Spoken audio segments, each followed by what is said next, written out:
Vamos abrir nossas Bíblias, meus irmãos, no livro de Mateus, capítulo 27. Mateus, capítulo 27. Amém, meus irmãos? Nós vamos hoje caminhar um pouquinho. Eu digo um pouquinho porque eu quero voltar a esse texto. A crucificação de Jesus.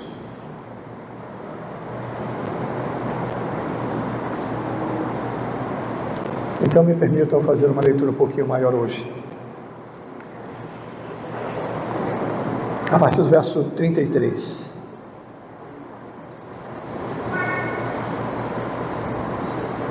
Obrigado. Amém? Mateus 27, 33. E chegando a um lugar chamado Gólgota, que significa lugar da caveira, deram-lhe a beber vinho com fel, mas ele, provando, não quis beber. Depois de o crucificarem, repartiram entre si as suas vestes, tirando a sorte, e, assentados ali, o guardavam. Por cima de sua cabeça puseram escrita a sua acusação: Este é Jesus, o Rei dos Judeus. E foram crucificados com ele 2 ladrões, um à sua direita, outro à sua esquerda. Os que iam passando blasfemavam dele, meneando a cabeça e dizendo: ó tu que destróis o santuário em 3 dias e em 3 dias o reedificas, salva-te a ti mesmo, se és o Filho de Deus, e desce da cruz. De igual modo, os principais sacerdotes com os escribas e anciãos, escarnecendo, diziam: salvou os outros, a si mesmo não pode salvar-se, é Rei de Israel, desça da cruz e creremos nele. Confiou em Deus, pois venha livrá-lo agora, se de fato lhe quer bem, porque disse: sou filho de Deus. E os mesmos impropérios lhe diziam também os ladrões que haviam sido crucificados como ele. Desde a hora 6ª até a hora 9ª, houve trevas sobre toda a terra. Por volta da hora 9ª, clamou Jesus em alta voz, dizendo: Eli, Eli, lama sabachthani, o que quer dizer: Deus meu, por que me desamparaste? E alguns dos que ali estavam, ouvindo isso, diziam: ele clama por Elias. E logo um deles correu a buscar uma esponja e, tendo-a embebido de vinagre e colocado na ponta de um caniço, deu-lhe a beber. Os outros, porém, diziam: vejamos se Elias vem salvá-lo. E Jesus, clamando outra vez com grande voz, entregou o Espírito. Eis que o véu do santuário se rasgou em 2 partes, de alto a baixo. Tremeu a terra, fenderam-se as rochas, abriram-se os sepulcros, e muitos corpos de santos que dormiam ressuscitaram. E saindo dos sepulcros, depois da ressurreição de Jesus, entraram na cidade santa e apareceram a muitos. O centurião e os que com ele guardavam a Jesus, vendo o terremoto e tudo o que se passava, ficaram possuídos de grande temor e disseram: verdadeiramente este era Filho de Deus. Estavam ali muitas mulheres, observando de longe. Eram as que vinham seguindo a Jesus desde a Galileia para o servirem. Entre elas estavam Maria Madalena, Maria, mãe de Tiago e de José, e a mulher de Zebedeu. Amém? Amém. Vamos orar. Grande Deus, eterno Pai que estás nos céus, santificado seja teu santo e bendito nome. Que a tua palavra, Senhor, possa encontrar eco, resposta em nossos corações nesta noite. Fala conosco, Senhor, nós te pedimos. Humildemente nos colocamos nas tuas mãos. Fala através do teu servo e abre, Senhor, o nosso coração para ouvir a tua voz e não a voz do homem. É assim que te oramos, ó Pai. Dá-nos palavra rema nesta noite, em nome de Jesus. Amém. Amém. Queridos, esse é um texto que eu sei que todos vocês conhecem de certa forma de cor, mas eu fiz questão de ler, porque a Bíblia tem que ser lida, meus irmãos. Ela tem que ser lida. Não se preocupe se você vai ler um texto que você já conhece, releia aquele texto. Como já até foi dito aqui, né? Ela se renova a cada dia. A nossa experiência de vida naquele momento faz-nos receber uma palavra específica, em função do momento que nós estamos vivendo. Entendem isso? Eu estou vivendo uma determinada angústia, ou um determinado problema. Aquele mesmo texto que eu li, que não me falou daquele jeito, vai me falar agora, porque é agora que eu estou vivendo aquele problema. Então leia e releia. Leia, estude, pesquise, compre uma Bíblia de estudo e pergunte ao seu pastor ou ao seu líder para saber qual, tá? Para você não gastar dinheiro à toa. Tá bom? Ok? Mas faça isso. Faça isso. Hoje eu quero, como eu disse, começar a falar sobre esse momento tão crucial para a nossa vida, para a nossa fé. E eu não tenho dúvida que nós poderíamos, começando hoje e até o final do ano, falando desse texto, porque a cada verso a gente percebe algo da parte de Deus. Hoje eu quero levá-los a um momento específico desse texto. Eu quero, antecipando para vocês, eu quero falar ao longo, não de hoje, mas eu quero falar de cada palavra de Jesus durante o período que ele esteve ali na cruz. Foram 7 frases, ou 8, né? Algumas pessoas juntam, né? Mas 7 ou 8 frases que Jesus falou ali na cruz, que eu quero compartilhar com vocês. Não hoje, porque hoje eu quero chamar a atenção de vocês para o que estava acontecendo.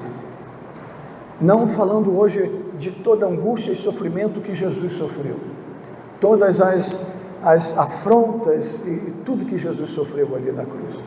Mas eu quero hoje chamar a atenção de vocês para aquele momento quando Jesus entrega o seu Espírito, quando Jesus levanta a sua voz em um brado e entrega o seu Espírito. Os céus se manifestaram, a terra foi abalada nas suas bases. Meus irmãos, que Jesus brade na sua vida hoje e seus alicerces sejam abalados. Que Jesus hoje brade para cada um de nós e que sejamos impactados pela palavra dele, não a palavra do pastor Lélio, mas a palavra dele, o grito dele, o clamor dele. E não tenham dúvidas que ele clama e ele fala conosco nesta noite.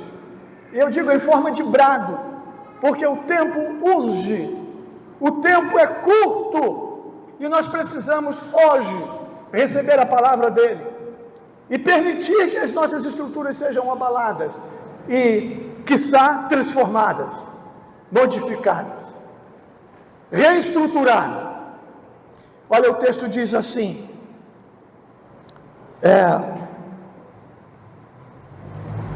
eis que o véu do, verso 51, eis que o véu do santuário se rasgou em 2 partes, de alto a baixo, tremeu a terra, fenderam-se as rochas, sepulcros se abriram, e os corpos de santos ressuscitaram, e entraram na cidade, e foram vistos por muitos.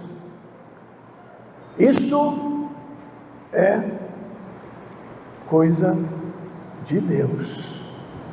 Isto somente pela ação de Deus. O véu do templo se rasga de alto a baixo. E eu vou destacar que o texto bíblico diz assim: o véu do templo se rasgou. Ninguém foi lá e rasgou, ele se rasgou. O texto diz que tremeu a terra, fenderam-se as rochas. Fenderam-se as rochas. Ninguém foi lá e quebrou, rompeu, partiu. Não, as rochas fenderam-se. Era a natureza respondendo a algo que era maior do que ela. Era a natureza se curvando a algo que era maior do que ela. O céu. O texto bíblico diz, lá no outro evangelho, que durante todo aquele dia, o céu esteve completamente fechado.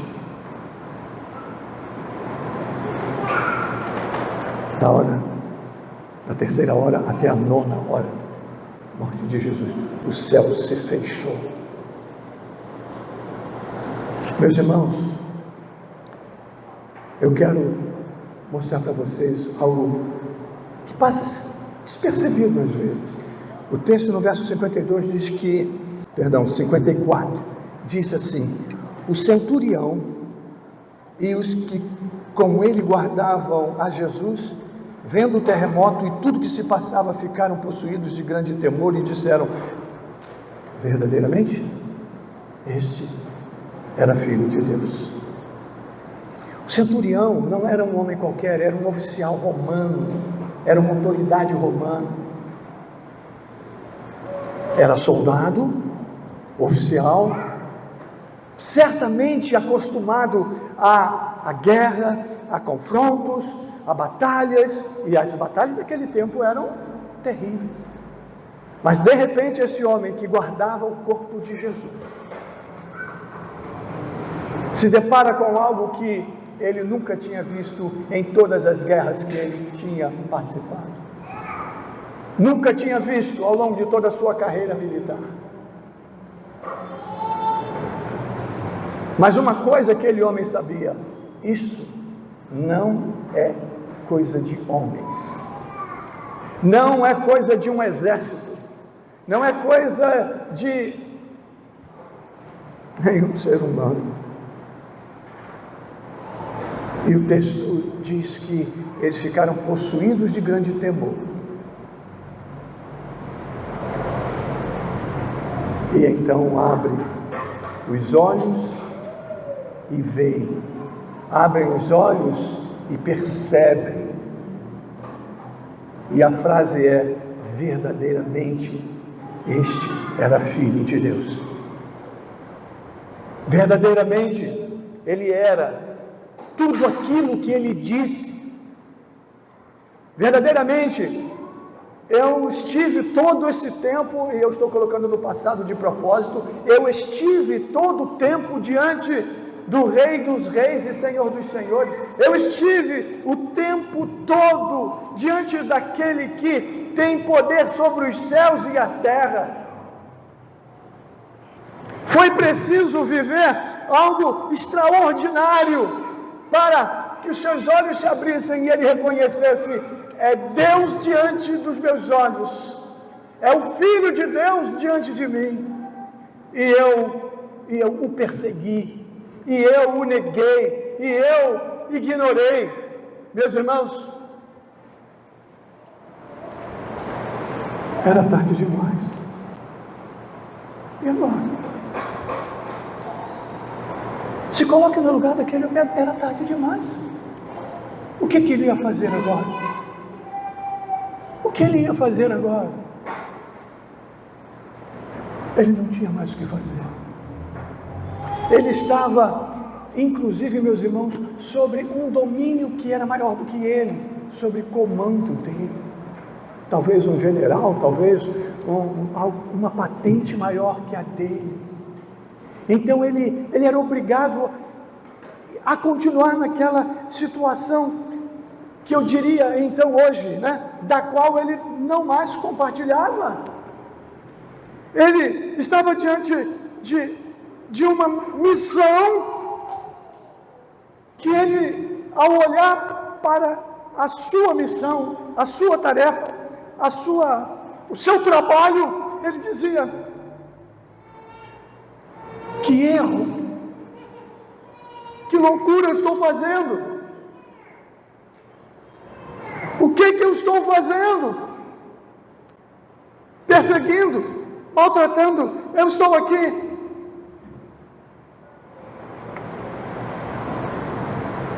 Meu Deus, era tarde demais para ele. Era tarde demais para ele. Talvez você possa estar dizendo, talvez nós aqui agora de braços cruzados, tranquilamente, ele poderia se levantar, ele poderia profetizar, ele poderia deixar aquele posto e fazer isso e fazer aquilo. Ele não podia, penso eu. Ele não podia. Fico imaginando inclusive a angústia desse homem. Olhar para aquele que ele até então tinha por inimigo, algoz. E ele agora olhava com o olhar de filho. Agora ele olhava com o olhar de arrependido. Agora ele olhava com o olhar de: o que eu faço? O que eu faço?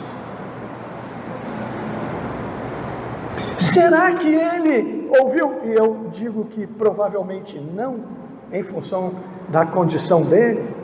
Será que ele ouviu aquela frase de Jesus quando se vira para aquele ladrão da direita? Lembram da frase?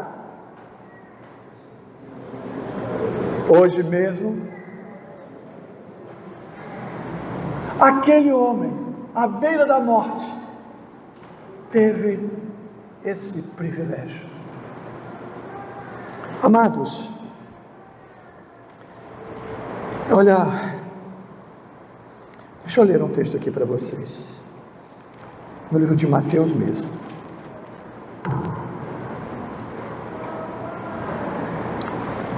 Capítulo 24, abre aí comigo.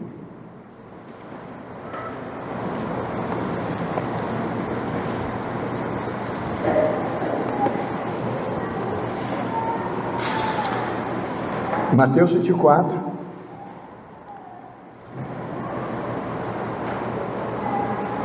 eu vou ler a partir do verso 37.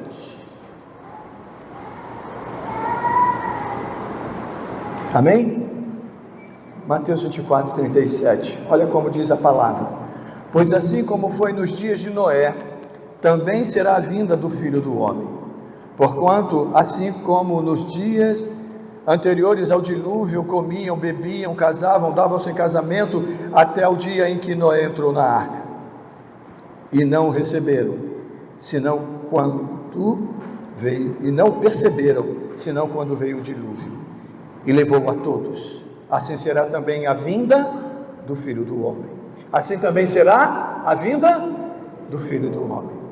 Verso 40. Então 2 estarão no campo, um será tomado e deixado o outro.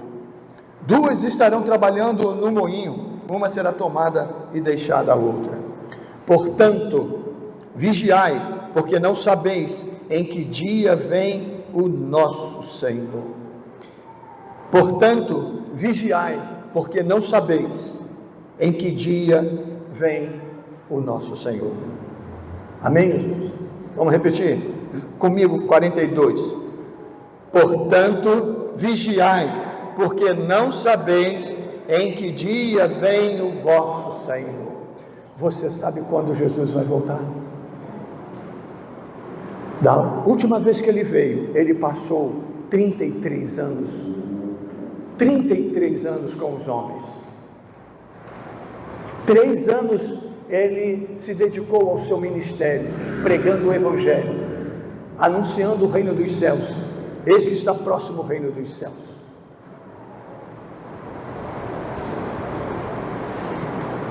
Um dia ele ficou quase um dia, né, meus irmãos?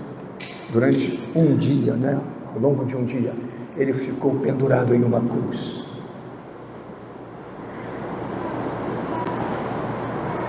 Três dias ele passou morto, e ao terceiro dia ele ressuscitou. A promessa é: eu voltarei e vos levarei para mim mesmo, para que onde eu estou, estejais vós também. Aquele centurião precisou ver a terra tremer, o véu se rasgar, sepulcros se abrirem, rochas se fenderem. Pois, meus irmãos, quando Jesus voltar, o céu vai também se pronunciar, a terra vai ser abalada, a terra vai ser abalada. O texto bíblico diz que será como um relâmpago, né? de um lado a outro, num abrir e piscar de olhos, ele virá. Paulo, escrevendo aos Tessalonicenses, disse assim: ele virá nas nuvens, vai tocar uma trombeta, os mortos ressuscitarão primeiro, depois nós, os vivos, seremos arrebatados, e nos encontraremos com ele nos ares, e entraremos nas bodas do Cordeiro, e para sempre estaremos com ele. Receberemos do Senhor Jesus, ao entrarmos no gozo eterno, a seguinte frase: entrai, vinde benditos do meu Pai, entrai na posse do meu reino que vos está preparado desde a fundação do mundo. E então estaremos para sempre com o Senhor. Mas eu preciso antes fazer uma pergunta para vocês. Quem? O texto diz: vai ser como nos dias de Noé.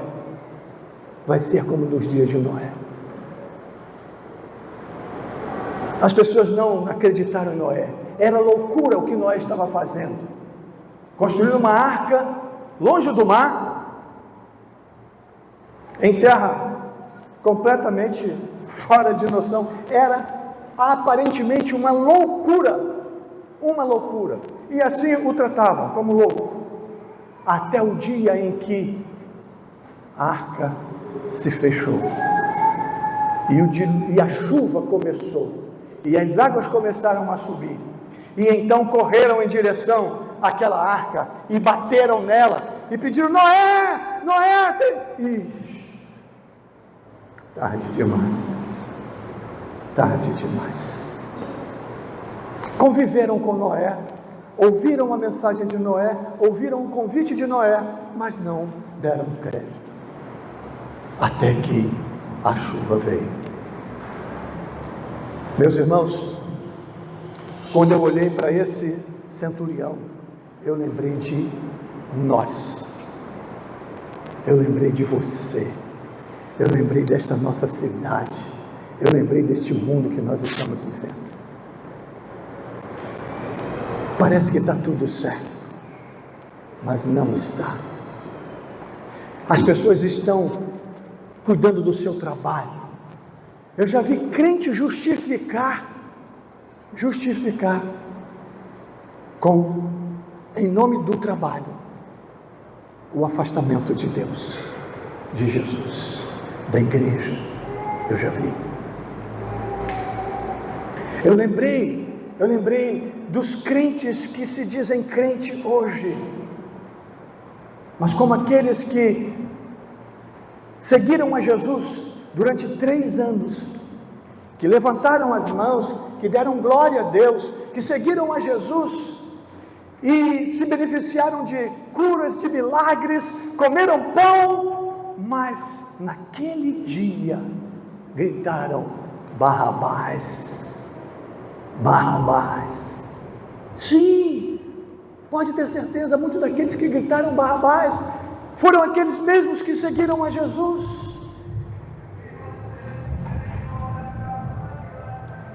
Meus irmãos,